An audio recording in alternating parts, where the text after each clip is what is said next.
Good morning, Neil Sean here in the very heart of London, and thank you again for your kind comments about You Must Remember This. Yes, you must remember this, of course. The Hook, it's a great film, isn't it?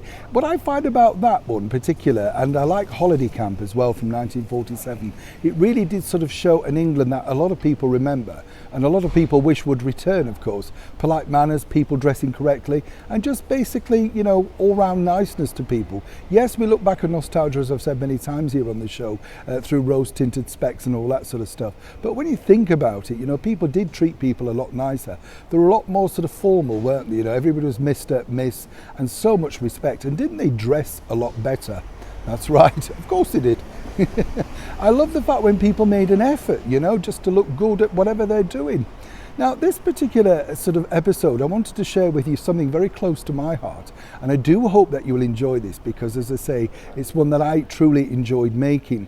Basically, a few years back now, I was asked to commissioned to write a radio play for the BBC. And, it's really difficult when they just say, will you do it, And you think, okay, yeah, what can I do?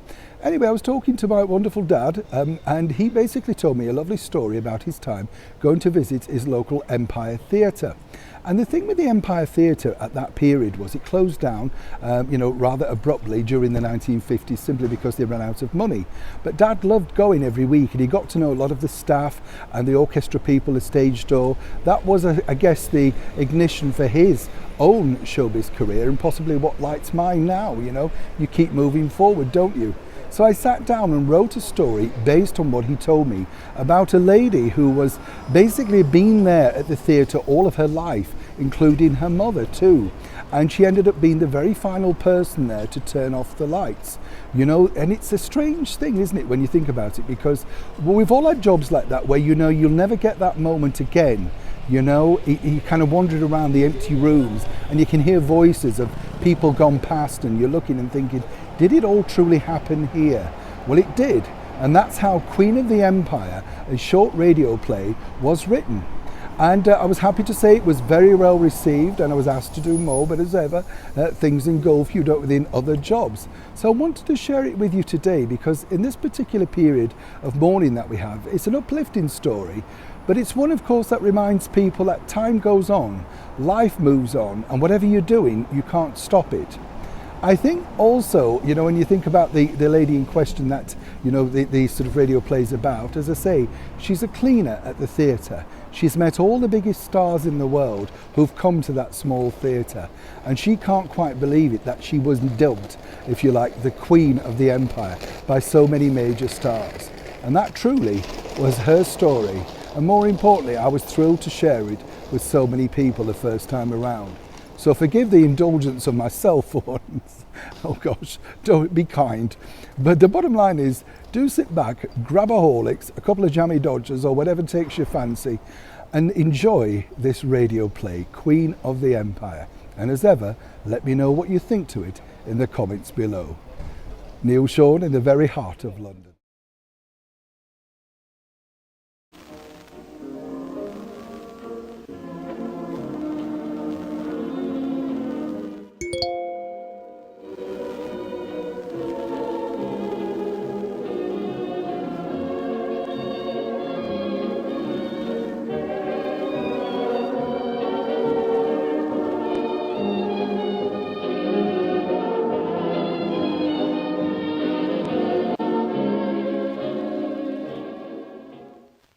I love polishing, but I'm down to my last few squirts. Thing is, we're closing next week and, well, no one's bothered. With stock like. Oh, times have changed. I remember when you could always grab a spare can of polish, just in case like, It's same with rubber gloves. The waste today. Oh, back in old days we used them one way, then we turn them inside out to make dub again. That's the trouble with this friends lot. They're not theatricals at all. Oh no, to them, it's just somewhere to go. Like to fill in on a Tuesday night, like. I started back here in the 30s with me mother Florrie. Well, she also worked in the box office, but took on cleaning, for a bit extra. After school, I would come in and help her clean up, also during panto season. Oh, it were a wash with lolly sticks and whatnot. Not like today, though, you see. You could always tell the type of customer you'd got. Down in the stalls, it were all orange peel and pips and good fresh fruit. But up at God's, well, you found all sorts. Me man found someone's teeth once. God knows what they were eating. I love this place. I knew when I left school I wanted to work here. I mean, it was all glamour. Life at the Empire. We had all big stars here, you know. Oh yes, they've all sat right here. Yeah, on this seat. See this mark here on my mirror? Gracie Fields did that. Well, not actually her, but her husband. Foreign he was. And according to the gossip, he threw something at her and it chipped mirror. She offered to pay like, but I think the manager just let it pass. She were great though, Gracie. Always tipped everyone and was a true star. She was arrived, you know, in furs and never stopped fans. And we're not all like Gracie though, I can tell you. After I left school, I came here straight with my mum and he had a word with the manager. Mr. Norton. Big imposing bloke he were. Always looked down on you. Massive, so tall, but always beautifully turned out. He ran this place like it were his own. And while I had an interview with him up in the office, I knew I'd get the job. I mean, after all, I've been doing it virtually for naught for years. Oh, and I did not start off cleaning, no. I was part of the backstage staff then. I think they called it a dresser. But really, my job was to get all the clothes from the cast and wash them every night, iron them mine too, and have them back in the dressing room prior to cast arriving. They were fun times, hard work mine. I mean, you could not slack. And there were so many of us back then, a real team. I often wonder what happened to them all. Rita, Phyllis, Sissy. We were such a tight-knit team. They love this place as much as me, really.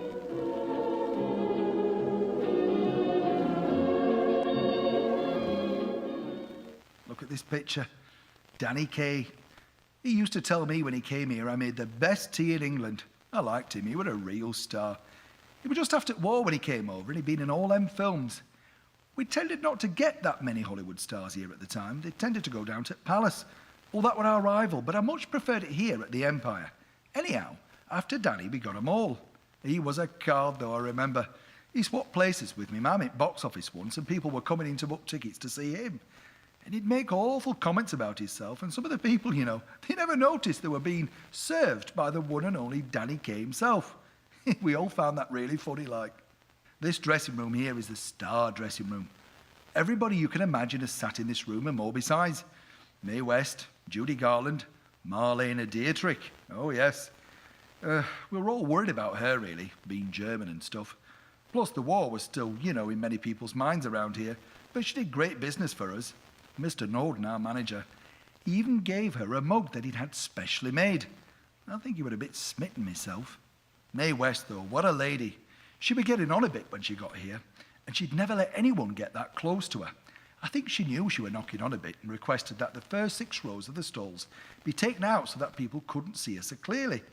Mr. Norton wasn't best pleased. I mean, he was counting cost. It was not cheap, though, to get her. I do remember she told people she did not want them to know about any of the cast's birthdays. You see, if you're in a big show and it's somebody's birthday, the star tends to have to buy them a present. Maybe like everyone else, she was just feeling pinch. After my mother left the box office, they offered me the job with a pay rise. But I much preferred being here backstage, right in the hub of it all, you know? I liked all the action and gossip. I got to see all them shows free too. Oh, I used to love John Hanson and his Red Shadow, Harry Seacombe, Alma Cogan. Oh, the girl with a giggle in her voice. Here she had some lovely huge dresses, and she always asked me to press them. She never paid mine, but every now and again she'd let me have some of the stuff, you know, from her makeup box. It were really good stuff too, all from London. And Alma always looked so glamorous, even when she came in for band call on a Monday morning. Band call? Oh, that's when the new cast arrives for the week. Also in Variety. It's normally the star that gets to kick off, but of course, they were always late, so the unknowns did their act first and put their music on the stage for the conductor for the orchestra. They'd basically run through. Harry Walker, he were a card.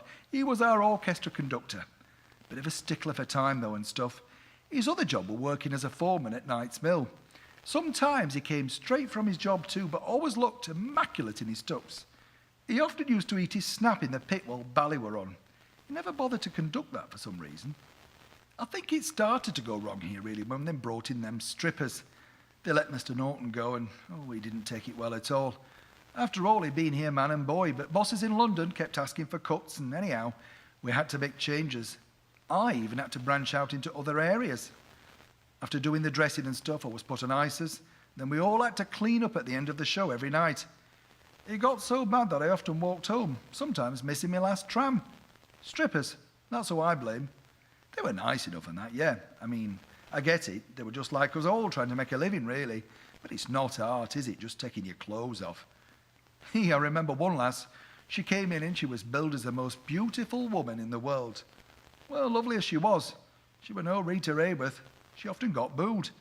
I did feel for her, I really did.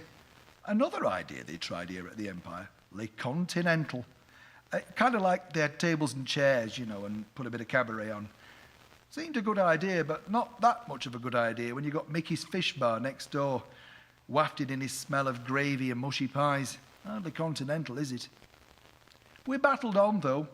We all thought the drought would be over. I mean, I did love it.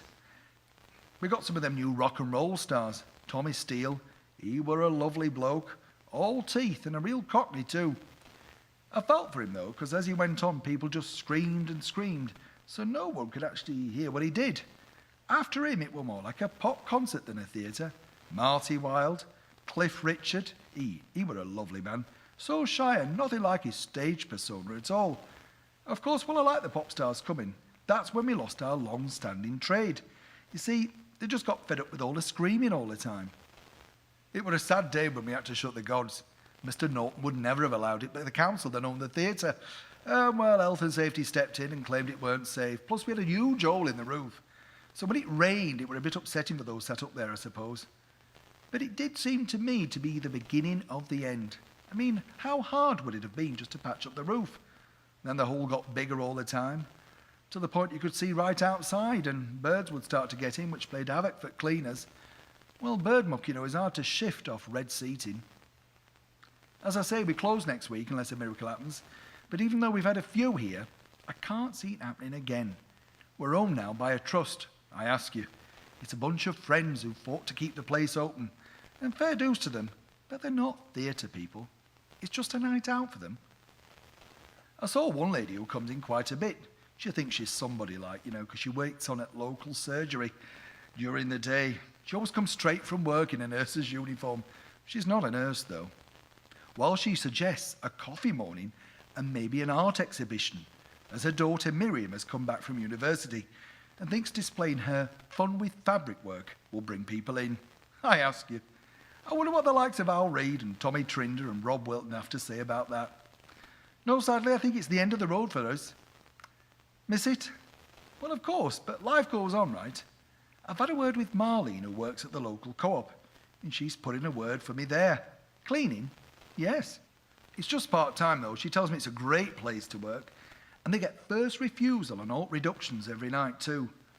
Plus, they have a summer coach outing and a Christmas party. She told me, you'll love it there. I know. She thinks I'll miss this empty, drafty theatre. I smile and I nod like, but truthfully, I'd work here for nothing if they asked me. It's full of so many memories.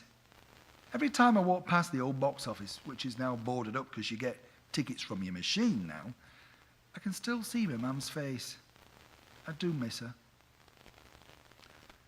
I shan't be back after tonight. We've got the amateurs in here for the final week. They do all their own dressing. They're having a crack at the student prince this time. Apparently their supporters dropped off when they had a go at Hamlet. The audience got a bit miffed after all. They said it were obvious Skull were just papier-mâché. But what can you expect? They're amateurs. Do you know, when we had Norman Wisdom in here, he told everybody I'd been here that long. He said I were Queen of Empire. He did, you know. It stuck. They all called me that after Norman said it. Queen of the Empire. I like that. I really do. Thanks, Norman.